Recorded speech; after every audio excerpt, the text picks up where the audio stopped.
Was your first Olympia that you ever saw, was that the one you competed in '88? It was not. The first one I ever saw, I started bodybuilding in 1983 at 17 years old. Okay. John Brown got invited to compete in the Mr. Olympia. I want to say it was 1985 or Okay. 86. It was 1985. Yeah, he was in 85, yeah, in Belgium. 1985, and I went to a theater in Los Angeles to pay to watch the satellite feed. Oh, yeah, I did that too a couple times. I did it for 85. Yeah, I remember in 85 they did that all over.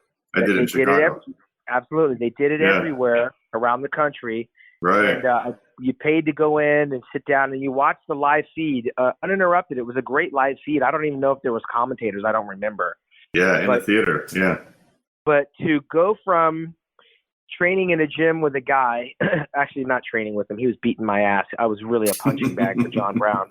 I was a kid that was like, I had to go get the weights. I had to go get his food. I was definitely that guy that wanted to be like the man, but to be like the man, I had to do everything the man said. So when he said, take my car to put gas in it, bring over the weights, put the weights away, go get me some food. I mean, I was an apprentice. Yeah. And then suddenly, the apprentice is watching the boss on TV on a satellite feed in another country. Yeah. I just thought, it was like watching the man on the moon. Right. I had equity in it. I was like, holy shit, I know him. Like, I knew what he was going to do posing wise. I was like, wondering, okay, so he's walked off the stage. I'm wondering what's happening backstage. They didn't do a whole lot of pre-contest hype, so you didn't get any before stories of who these people are. And I knew who they all were because I lived and breathed the magazines, but now there's my friend. Mm-hmm. So I'm the one picking him up at the airport when he comes back from Europe in his car that he made me put gas in before I went to pick him up. I had the keys. Right.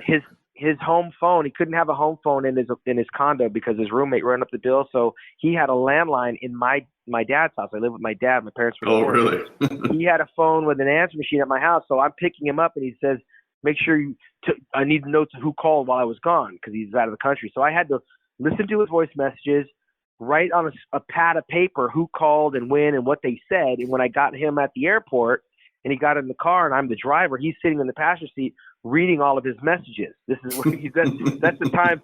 Those were the times we were living in. But yeah. I was doing it happily. I was happy to know this person of this magnitude. Now, John wasn't even in the top 15. Okay, he had torn his pec.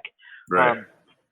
But it was such an honor and a privilege to be around this Olympian that would take time to like talk to me and allow me to be in his world.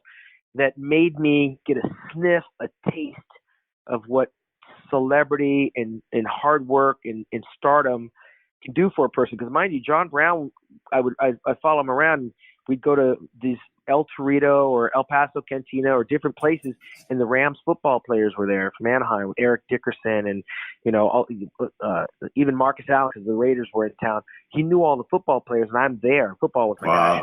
That's cool. I mean, I look like his little brother, right? Because I'm a guy I'm quiet, I'm shy, and I'm really, really young. But those guys were like, the Porsches are parked out front, and John's got his jerry curl and his big overblown jacket. He's Mr. Universe, and I'm hanging with him, and all I could think of one day was being like that, Mm-hmm. So that first Olympia experience for me was something that I soaked it up like a kid staring at the man landing on the moon. One small step for man, and one great leap for mankind.